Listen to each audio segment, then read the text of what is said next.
한 신학자가 이렇게 표현을 합니다. 소망의 등대. 성경의 말씀, 성경의 구절 구절을 가리켜서 소망의 등대다라고 표현을 하거든요. 저희는 어부지를 해보질 않아서 등대의 역할, 등대의 소중함을 아무래도 우리가 완벽히 알 수는 없지요. 이 등대, 우리가 주로 등대를 보는 이 시기는 언제예요? 아마 여행을 가셔가지고 대낮에 등대를 보시지 않을까 싶어요. 그때는 등대의 역할을 우리가 온전히 알 수가 없는 상황이죠. 등대의 역할은 이렇습니다. 우리가 잘 알고 있듯이 진흙 같은 밤, 이 야간 근무에 배가 띄워져서 이 길을 온전히 찾지 못할 때 그 불빛을 향해서 이 배가 온전히 항구에 선착할 수 있도록 도와주는 역할을 하게 되어집니다. 이 달빛도 없고 별빛이 없는 이 풍랑이 이르는 때에는 더더군다나 이 등대가 중요한 역할을 합니다.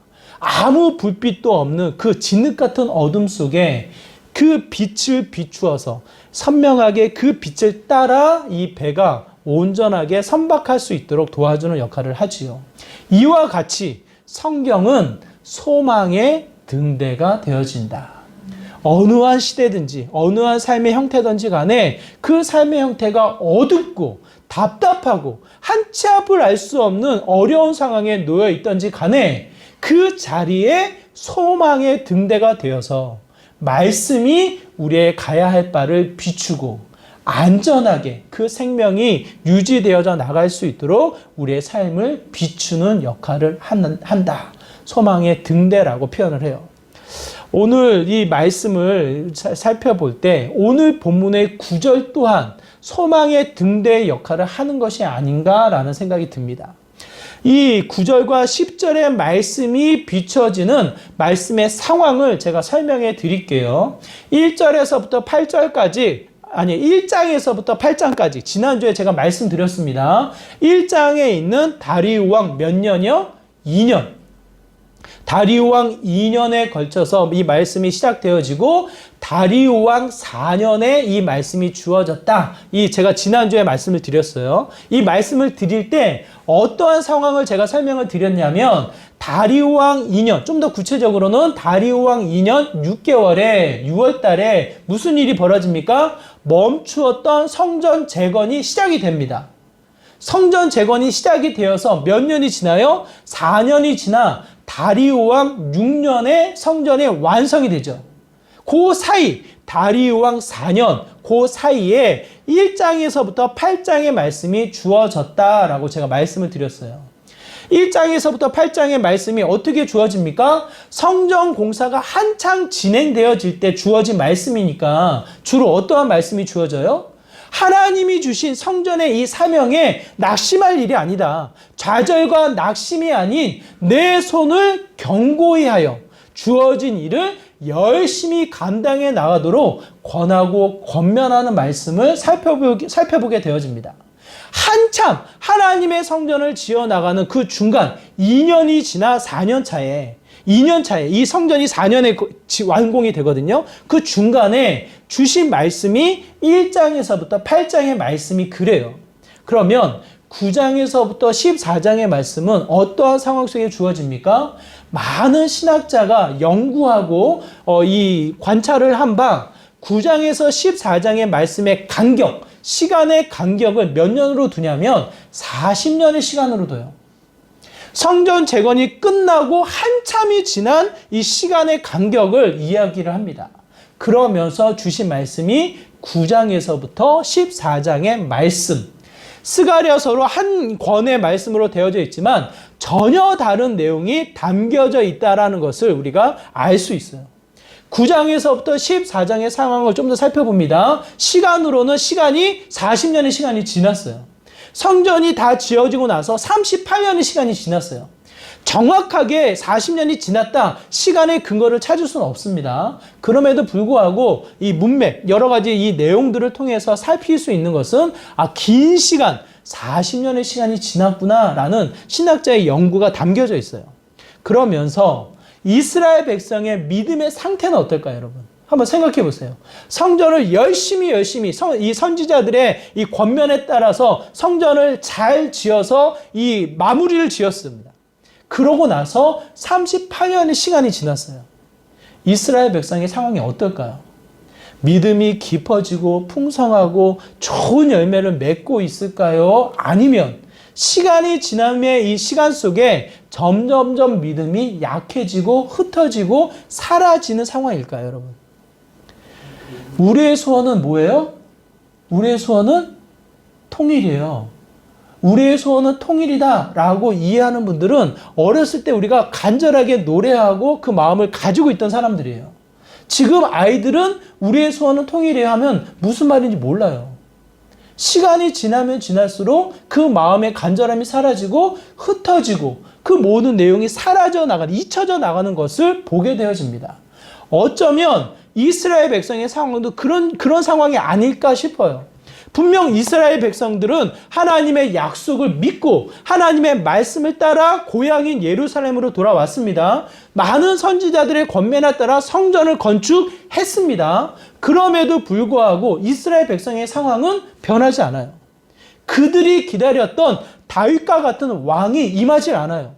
정치적으로 국제적인 관계 속에서도 그들의 이 나라가 이스라엘 백성의 형태가 자유롭게 풀려나지가 않아요.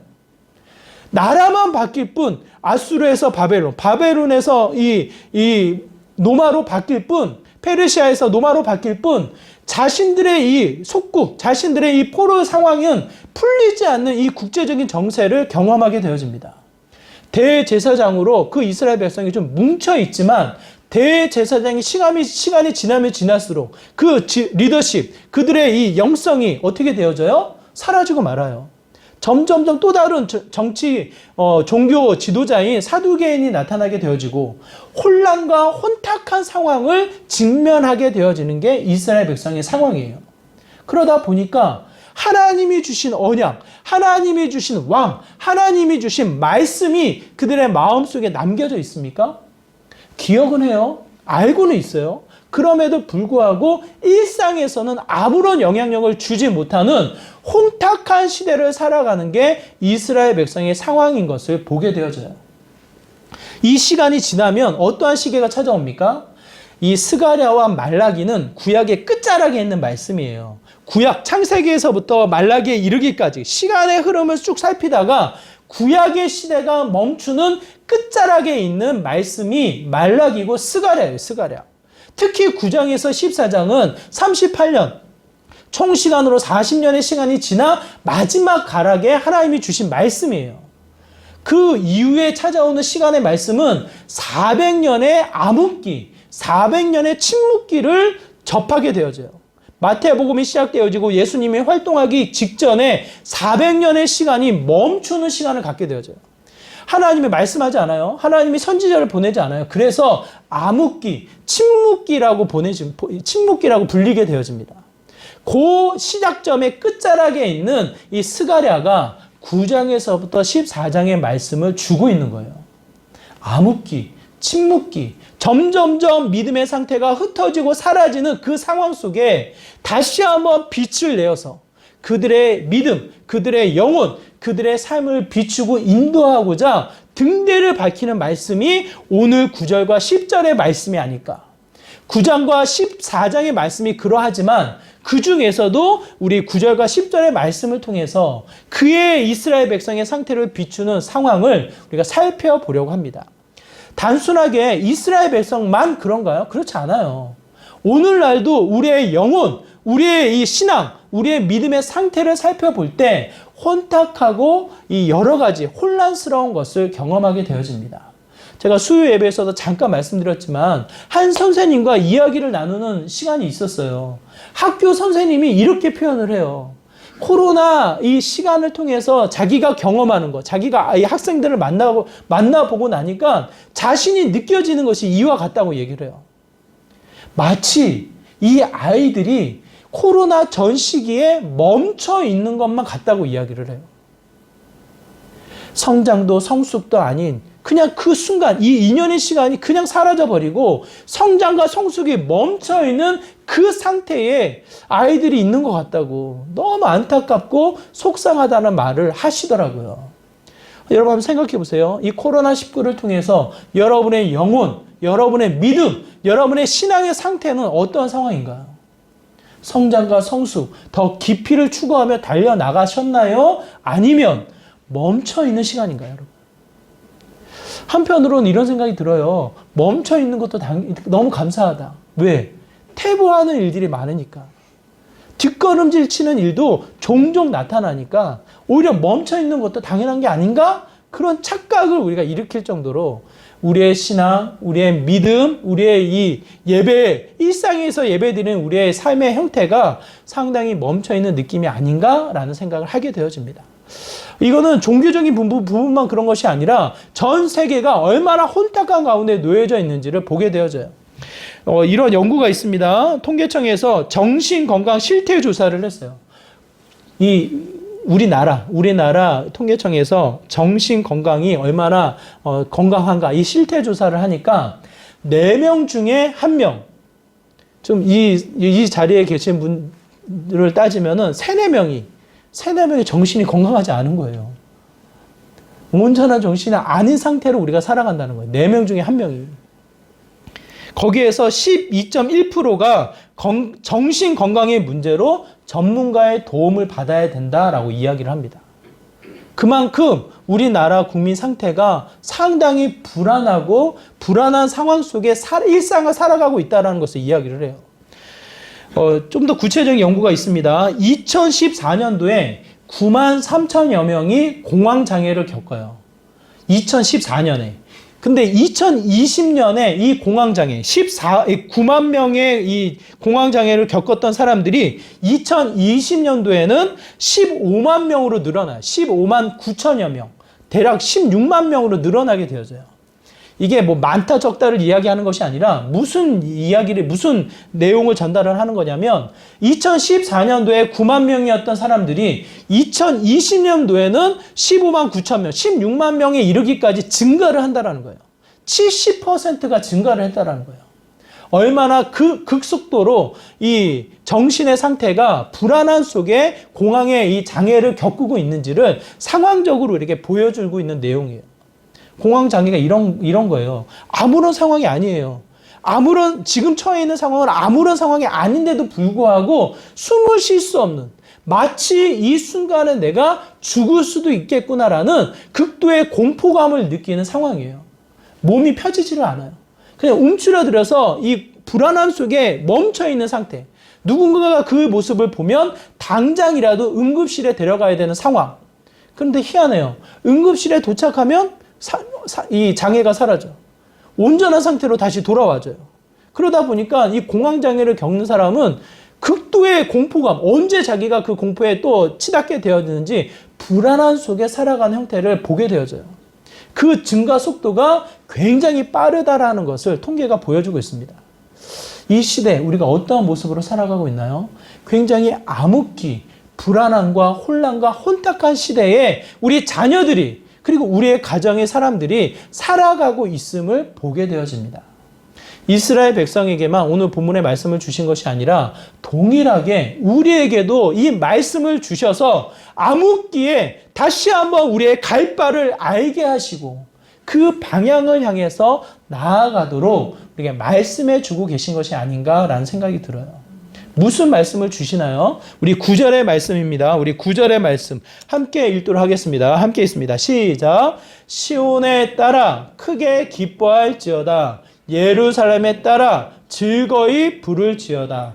보라, 내 왕이 내게 임하시나니 그는 공의로우시며 구원을 베푸시며 겸손하여서 나귀를 타시나니 나귀의 작은 것 곧 나귀 새끼니라. 다시 한번 제가 읽어드릴게요. 상황을 한번 그려보세요. 여러분에게 하시는 말씀이다 라고 생각하고 들어보시기 바랍니다. 시온에 따라 크게 기뻐할지어다. 예루살렘에 따라 즐거이 부를지어다. 보라, 내 왕이 내게 임하시나니 그는 공의로우시며 구원을 베푸시며 겸손하여서 나귀를 타시나니 나귀의 작은 것 곧 나귀 새끼니라. 어떠한 마음이 드시나요, 여러분? 크게 기뻐하라, 즐거이 부를지어다 말씀하셔요. 그 이야기를 들은 우리의 영혼은 기쁜가요? 그냥 그 노랫소리가 흥얼거려지나요? 어때요, 여러분? 크게 기뻐하라라는 이 표현은, 기뻐하라는 이 표현은 마음속으로 기뻐하고 마음속으로 흥얼거려라, 그게 아니라 몸짓으로 빙글빙글 도면서 춤을 추면서 마치 방방 뛰면서 그 마음의 깊은 기쁨을 마음껏 표현하는 행동을 가리켜요. 행동이 담겨진 기쁨을 표현하는 단어예요. 크게 크게 부르짖어서 그만큼 이 기쁨을 숨길 수 없는 기쁨이 찾아와서 그 기쁨을 기뻐하듯, 이 어린아이들이 방방 뛰면서 기뻐하는 모습 여러분 기억나시나요? 저희 집은 강아지가 있는데 강아지가 목욕을 하고 간식을 줄 때 이 아이가 미쳐가지고 막 날뛰는 모습 같이 보여요. 근데 가만히 살펴보면 얘가 상쾌하고 기분이 좋아서 이 오고 가고 하는 모습이라고 표현을 하거든요. 마치 그 모습처럼 다른 사람이 나를 보았을 때는 미친 사람 아니야? 라고 할 정도로 크게 기뻐하라, 그렇게 이야기를 해요. 시온에 따라 예루살렘에 따라라고 표현하는 것은 이스라엘 백성을 이야기합니다.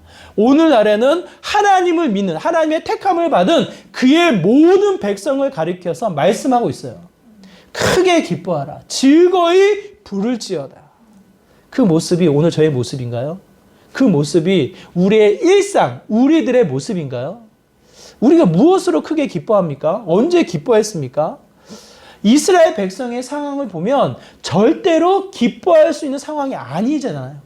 아까 제가 말씀드렸듯이 국제적인 분위기도 그렇고 정치, 경제, 사회, 본인들이 일하지 않으면 당장에 먹을 거리가 없는 황폐한 예루살렘에 와서 삶을 꾸려나가는 시간이 40년이 지난 거예요.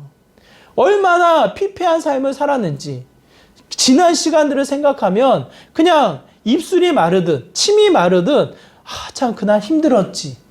이 하루하루의 일용할 양식을 위해서 일하고 수고하며 분주하게 살았던 이스라엘 백성의 상황을 우리가 그려볼 수 있어요. 그들을 향해서 크게 기뻐하라. 그러면 그 얘기를 들은 이스라엘 백성이 한참 기뻐할 수 있을까요? 무슨 소리 하냐고 지금. 무슨 이 상황도 알지 못하면서 이런 소리 하냐고. 그러지 않겠어요, 여러분? 그럼에도 불구하고 이 스가랴 선지자를 통해서 이야기합니다. 크게 기뻐하라, 즐거이 부를지어다. 왜 그래요?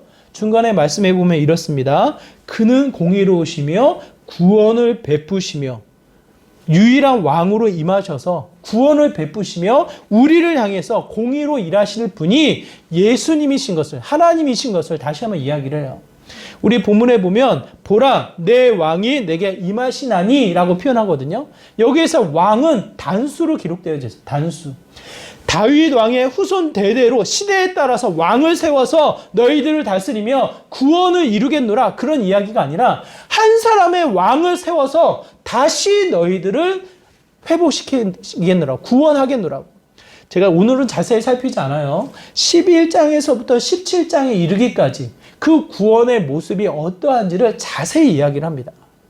암흑기같이 아무런 소망, 아무런 기쁨이 없다 한들 한 왕을 세워서 다시 한번 너희들을 구원할 것이다. 어떻게 해요? 간단히 설명드리면 11절에 갇힌 자가 풀릴 것이요, 12절에 갑절의 은혜가 너에게 임할 것이고, 13절에서부터 16절 너희들의 모든 대적들을 심판하고 오직 너희만을 구원할 것이다. 구원받은 너희들은 형통한 은혜를 누리게 될 것이다. 라는 이 구원의 메시지를 하나님이 이야기를 하셔요. 유일한 왕 예수 그리스도를 이 땅에 보내셔서, 다윗의 후손으로 예수 그리스도를 이 땅에 보내셔서 구원을 완성하실 것을 다시 한번 약속을 하십니다. 그 메시지를 통해서 이 암흑기 같은 이 시대를 다시 한번 소망하며 하나님을 향하여 그 방향을 설정하고 나아갈 것을 이야기를 하셔요. 그래서 중요한 거, 그 정도로 끝나는 것이 아니라 선명하게 이야기하시는 말씀이 이와 같아요. 9절의 말씀 다시 한번 살펴보는데요. 9절의 말씀 뒷부분에 보면, 뒷부분 두 줄의 말씀에 보면 이와 같이 이야기하고 있습니다. 함께 읽을까요? 겸손부터 함께 읽겠습니다. 시작. 겸손하여서 나귀를 타시나니 나귀의 작은 것 곧 나귀 새끼니라. 구원의 메시지, 또 구원을 통해서 우리에게 허락되어질 풍성한 형통한 은혜들, 그 앞장에서 많이 이야기를 해요. 다른 선지자들을 통해서도 많은 부분 반복해서 설명을 하셔요. 그런데 스가랴 선지자를 통해 암흑기, 침묵기로 들어가는 그 시작점에 이 스가랴 선지자를 통해서 선명하게 반복하고 독특하게 말씀하시는 내용이 이와 같아요. 무슨 말씀이십니까? 왕을 보낼 것이고 구원을 베푸실 것인데 그 모습이 어떠하다? 그 과정의 모습이 어떠하다? 이렇게 표현합니다. 겸손하여서 나귀를 타시나니 나귀의 작은 것, 곧 나귀 새끼니라 라고 말씀하셔요. 독특한 표현이에요. 이 말씀을 그대로 성취라도 하듯이 마태복음, 마가복음, 누가복음, 요한복음 그 빠지지 않고 예수님이 십자가에 달려 죽으시는 그 예루살렘으로 올라가는 마지막 그 입성에 예수님의 모습을 뭐라고 표현하고 있습니까? 나귀 새끼를 풀어 나귀 새끼를 데리고 와 그 나귀 새끼를 타고 오르시는 예수 그리스도를 설명하고 있어요, 여러분. 마치 오늘의 본문 스가랴의 9장 9절의 말씀을 성취라도 하듯이 마태, 마가, 누가, 요한에서는 그렇게 표현을 하고 있다고요. 이 나귀 새끼는 실제로 사람이 타고 이동하는 수단이 아니에요. 나귀 새끼라고 했을 때 이 망아지를 우리가 생각할 수 있을 텐데 이 나귀 새끼의 이 걷는 모습을 여러분 기억나시나요? 총총걸음을 걸어요. 총총걸음. 총총걸음을 걸어서 이 폭이 작다 보니까 사람이 걷는 거와 이 나귀 새끼와 걷는 것과 그렇게 속도가 차이가 안 나요. 총총걸음을 거는 이 나귀의 모습을 보면 위험이 안 느껴져요. 우스꽝스러운 모습이 느껴져요. 오히려 사람의 속도보다 이 빠르지 않아서 그냥 사람이 걸어가는 것과 별 차이가 없게 느껴져요. 나귀 새끼는 사람이 타고 움직이는 이동수단이 아니라 짐을 옮기는 데 사용하는 동물이에요. 짐을 옮기는데. 그런데 그런 나귀 새끼를 타고 누가 오르신다? 예수님이 타고 예루살렘 성으로 오르신다. 오늘 본문에서 이야기하는 유일한 왕, 너희들을 구원하고 너희들에게 갑절과 형통한 은혜를 이끄실 예수 그리스도, 유일한 왕의 모습이 이와 같다라고 설명하고 있는 거예요. 여기서 중요한 단어가 겸손이라는 단어예요. 겸손. 이 겸손이라는 단어가 원래 이 의미, 히브리어가 가지고 있는 원래 의미는 겸손이라는 단어의 의미보다 다른 의미가 있어요. 그 다른 의미가 사용되어진 내용이 신명기 24장 15절의 말씀이에요.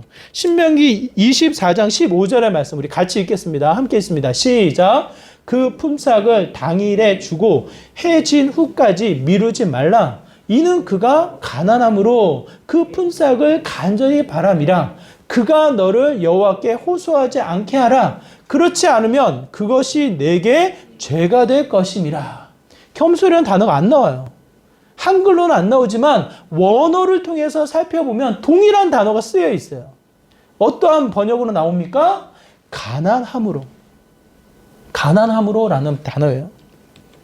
그냥 어떤 높은 위치에서 모든 것을 가지고 있다가 내가 좀 겸손해야지 그냥 고개를 숙이는 정도를 의미하지 않아요. 예수님이 그 정도의 겸손을 이야기하지 않아요. 이 땅에 오신 자체, 인간의 본질 자체가 마치 자신의 모든 것을 비워 인간의 모습으로 끝나는 것이 아니라 종의 형체로 끝나는 것이 아니라 십자가에 달려 죽기까지 복종하시는 죄인의 모습으로 이 땅에 오셨음을 이야기하셔요. 철저하게 자기를 비워 자기를 낮추신 예수 그리스도를 이야기를 합니다. 이 좋게 번역해서 겸손이지 그냥 원어 그대로 번역을 하면요. 가난해서요. 가난해서 나귀 새끼를 탔다라는 거예요. 그게 여러분이 생각하는 왕의 모습입니까? 이스라엘 백성이 생각하는 다윗 왕의 후손, 이스라엘 백성의 유일한 왕으로 오실 왕의 모습이냐고요, 여러분. 여러분이 생각하는 하나님, 여러분이 생각하는 예수님은 어떠한 모습이에요? 그래도 부활하셨으니까, 그래도 하나님이시니까 내 모든 기도를 들으시고 그래도 나에게 필요를 채우시고 풍성과 풍요로 나를 이끄시고 대대손손 형통케 하시는 크신 하나님, 여러분이 생각하시는 분 맞죠? 성경에서 얘기하는 분 맞아요. 그런데 그런 하나님을 말하면서 우리에게 가르쳐 주면서 우리의 시선을 무엇으로 끌고 가셔요? 우리의 시선을 어디에 멈추게 하셔요? 나귀 새끼에 멈추게 하신다. 나귀 새끼. 그 궁핍과 가난과 허접함, 이 연약한 부분으로 이 땅에 오신 예수 그리스도를 주목하여 그 암흑기를 다시 한번 그 빛 대신 말씀을 통해서 따라 나아가도록 성경에서 우리에게 말씀하고 있다는 거예요. 내 생각의 하나님, 내가 간절히 원하는 그 왕의 모습, 내가 생각하는 하나님 나라가 아닌 하나님이 우리의 시선을 끌어 안전하게 이 선박하에 놓을 수 있는 이 항구로 이끌어 나가시는 모습에는 나귀 새끼를 타고 오신 예수 그리스도, 유일한 왕으로서 이 땅에 오신 예수 그리스도를 주목해서 우리에게 말씀을 하고 계셔요. 이 말씀을 주목할 때 예수님의 가르침이 울리게 되어집니다. 예수님이 이와 같이 우리에게 가르쳐 말씀하고 있습니다. 마태복음 16장 24절의 말씀. 우리 큰 목소리로 한번 같이 읽어볼까요? 마태복음 16장 24절 한 목소리로 읽습니다. 시작. 이에 예수께서 제자들에게 이르시되 누구든지 나를 따라오려거든 자기를 부인하고 자기 십자가를 지고 나를 따를 것이니라. 다시 한번 제가 읽어드릴게요. 이에 예수께서 제자들에게 이르시되 누구든지 나를 따라오려거든 자기를 부인하고 자기 십자가를 지고 나를 따를 것이니라. 예수님이 가르쳐 주시는 말씀이에요. 그냥 가난으로 내 스스로를 힘들게 하고 어렵게 하고 그냥 나를 핍박하고 박해하고 그런 이야기가 아니라 철저하게 하나님의 일하심 속에 나를 이끌어 나가시는 말씀, 이 어두운 가운데 빛이 되어서 내 발걸음을 한 걸음 한 걸음 내딛도록 나를 이끌어 나가시는 그 말씀, 무엇입니까? 내 자신을 비우라는 거예요. 내 간절함, 내 생각, 내 계획, 내가 가지고 있는 열정, 내가 가지고 있는 모든 것을 비워. 여기에 본문의 배경을 제가 수요일에도 설명드렸지만 베드로예요, 베드로. 예수님을 위한답시고 예수님 전혀 그런 일이 없습니다. 예수님의 이 앞길을 막으면서 내가 예수님을 위해서 잡히고 내가 예수님을 위해서 죽겠습니다라는 열정을 담아 그 예수님 앞에 나갔던 베드로예요, 베드로. 그 베드로에게 하시는 말씀이에요.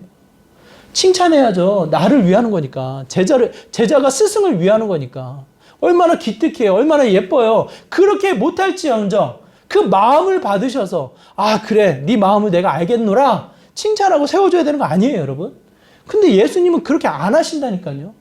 분명한 메시지를 우리에게 주고 계셔요. 그게 아니다. 내가 원하는 것은 그게 아니다. 내가 원하는 것은 모든 것을 가지고 내가 원하는 것은 능력을 채워서 내가 원하는 것은 그 한 가지를 가지고 이것을 해라. 그게 아니라 생각하는 그것이 없어도 생각하는 그 간절함을 이루지 못해도 내가 가지고 있는 것이 부족하다 할지라도 누구를 통해서? 예수님을 통해서 자기를 비워 주어진 십자가를 붙잡고 그를 따라가는 것 그 자체를 하나님이 원하신다라는 것을 이야기를 해요. 우리의 마음에 늘 그게 있어요. 아, 이것만 있으면 좋겠는데, 이것만 있으면 내가 하겠는데, 이것만 채워지면 내가 할 수 있을 것 같은데, 우리 교회가 조금만 더 크면 정말 많은 일을 할 수 있을 것 같은데, 뭔가 우리의 바람과 간절함이 있어요. 그걸 가지고 기도해요. 왜? 어린 아이가 아빠한테 모든 것을 달래듯 얼마든지 우리는 기쁘게 기도할 수 있어요. 하지만 그것을 이끌어 나가시는 하나님, 우리의 길을 비추시는 그 하나님, 내가 생각하는 그것이 없어도 내가 생각하는 간절한 그것이 채워지지 않아도 뭐예요? 그 모든 것을 내려놓고 오직 하나님을 따라 나가는 주어진 십자가를 붙잡고 따라 나가는 믿음의 모습을 하나님이 더 기뻐하신다는 거예요. 그걸 통해서 일을 하신다는 거예요. 그러다 보니까 오늘 본문의 말씀을 통해서 이스라엘 백성이 얼마나 선명하게 그 말씀을 깨달았겠냐고, 여러분. 400년의 암흑기를 보내고 예수님이 오셔서 하나님의 말씀을 성취하시는 일을 함에도 불구하고 예수님을 알지 못해요. 예수님을 따랐던 제자들도 헷갈려요. 십자가에 달려 죽기 직전까지 정말 왕이신가? 정말 우리에게 약속되어진 그 왕이신가? 이 많은 혼란 가운데 이 십자가 끝까지 쫓아갔지만 나중에 부인해버려요. 베드로의 모습이 그래요. 말씀이 선명하게 우리가 와닿질 않아요. 스가랴서 9장 9절의 말씀이 무엇을 의미합니까? 정말 하나님은 구원자셔요. 예수 그리스도가 유일한 왕이 되셔서 11절에서 17절의 말씀, 우리가 기대하는 모든 것을 갑절로 채우시고 형통케 하시는 분이 여호와 하나님이셔요. 그럼에도 불구하고 오늘 우리에게 주어진 일상, 오늘 우리에게 주어진 현 시대의 흐름들, 그 중간중간에 하나님의 일하심은 무엇입니까? 내 자신을 비워 철저하게 겸손으로 이 땅에 오셔서 죽기까지 복종하신 예수 그리스도처럼, 빌립보서 2장 5절의 말씀 뭐라고 이야기합니까? 예수 그리스도의 마음을 품으라. 그 예수님처럼 철저하게 내 자신을 비우고 십자가를 지고 예수님께 따라 나아가는 믿음의 삶을 이야기합니다. 여러분, 내 생각을 내려놓으세요. 내가 가지고 있는 이 모든 기도의 여러 가지 갈림들을 내려놓고 하나님을 바라보실 때 그 자리가 십자가가 다가온들, 그 십자가를 뛰어넘는 부활이요, 영광이요, 생명이 있음을 알게 되어지고요. 그걸 통해서 일하시는 분이 여호와 하나님이신 것을 성경은 우리에게 말씀하고 있습니다. 이 시대가 여러 가지 안타까운 일들로 우리에게 찾아오게 되어져요. 혼탁해요. 이 코로나19 멈춰 있는 것 같아요. 늘 제가 2년의 시간을 보냈지만 답답함이 있어요. 지난 가을을 보내고 올해를 시작하면서 이 답답함이 수시로 나타나요. 왜요? 뭔가 해야 되는데 멈춰 있는 것 같아. 뭔가 이 내 신앙을 끌어올려야 하는데 이 신앙이 끌어올림보다는 그냥 뒷걸음질 치지 않을까라는 두려움이 있어요. 그때마다 다시 한번 이 말씀을 통해서 내 자신을 돌아보면 이 순간이 아니어도, 내가 생각하는 일이 아니어도, 이 계획이 이루어지지 않는다 할지라도 뭐예요? 그 예수님은 오셨다라는 거예요. 알 수 없는 가장 비참한 처절한 모습으로 이 땅에 오셔서 십자가를 넘어 부활의 영광, 생명, 영원한 생명을 이루신 분이 예수님이시라는 거예요. 그분을 따라 나가는 우리들의 모습은 어떠해야 될까? 예수님이 말씀하십니다. 이 부자들이 하나님 나라에 오기가 뭐와 같이 어렵다?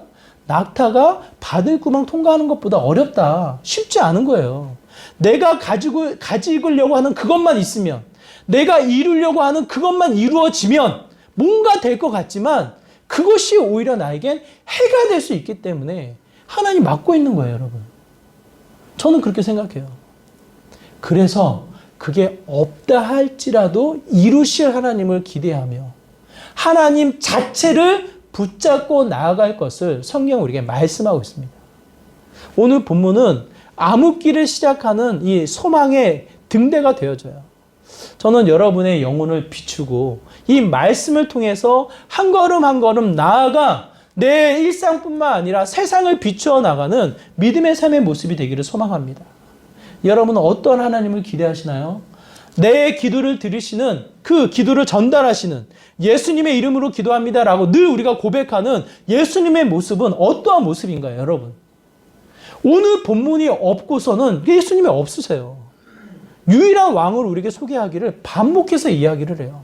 겸손하여 나귀를 타시나니 그 나귀의 작은 것은 곧 나귀 새끼니라. 그분이 우리에게 약속되어지는 유일한 왕, 예수님이십니다. 우리의 일상을 통해서도 동일하게 그분을 따라 나아가는 믿음의 모습이 되어야 하겠습니다. 여러분의 일상을 무엇으로 채워야 하겠습니까? 정말 이 겸손이란 단어만으로도 정말 빛을 발할 수 있겠지만 여러분 기억하세요. 이 안에 숨겨져 있는 말씀은 자기를 내려놓는 거예요. 자기를 비우는 거예요. 예수님처럼 스스로를 비웠을 때에 내 지혜, 내 생각, 내 계획을 다 내려놓고 오직 예수 그리스도만을 붙잡고 나아갔을 때에 이루어지는 하나님의 역사, 하나님의 일하심인 것을 성경 우리에게 말씀해 주고 있습니다. 하나님이 참 많은 일을 우리에게 경험시킬 때 이러한 일을 많이 경험시키세요. 도저히 안 된다고 할 때 하나님이 하게 하셔요. 내가 생각할 수 없을 때에 하나님이 그 길을 여셔요. 그걸 우린 경험했음에도 불구하고 잊어버리고 또 한 번 주어진 상황으로 인해서 혼란스러워하고 답답해하는 우리들의 모습이 아닌가라는 생각이 들어요. 하나님의 일하심을 가만히 살펴보십시오. 없어도 일하십니다. 계획이 나랑 달라도 역사하십니다. 그 자리에 하나님이 직접 임하심으로 말미암아 놀라운 역사를 이루어 나가십니다. 여러분의 감정, 여러분의 생각, 여러분의 모든 상황을 내려놓으시고 주어진 십자가를 기쁘게 받으세요. 그 십자가를 통해서 예수님 따라 나아갈 때 주님이 허락하신 영원한 생명, 영원한 기쁨이 그 자리에 놓여져 있음을 확신합니다. 다시 한번 주님을 온전히 따라 나아가 빛을 발하고 빛을 드러내는 믿음의 복된 삶 되시기를 주님의 이름으로 축원합니다.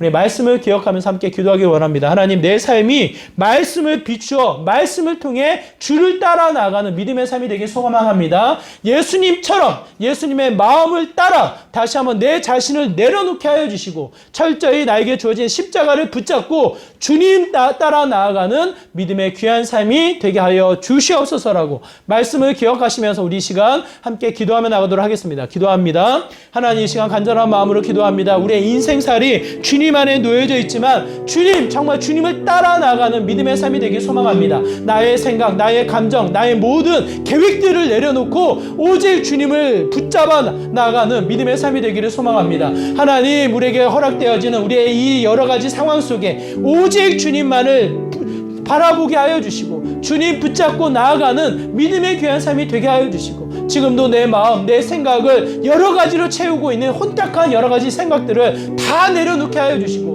주님 앞에 나아가는 믿음의 귀한 삶이 되게 하여 주시옵소서. 십자가를 붙잡았을 때에 그 십자가를 뛰어넘는 영원한 생명, 영원한 영광, 하나님 나라의 그 기쁨을 온전히 누리게 하여 주시고 내 영혼뿐만 아니라 우리의 주변을 밝혀 나아가는 믿음의 귀한 삶이 될 수 있도록 하나님 은혜 더하여 주시옵소서. 우리의 일상을 통해 주님을 온전히 따르고 증거하는 믿음의 귀한 삶 되게 하여 주시옵소서. 주님,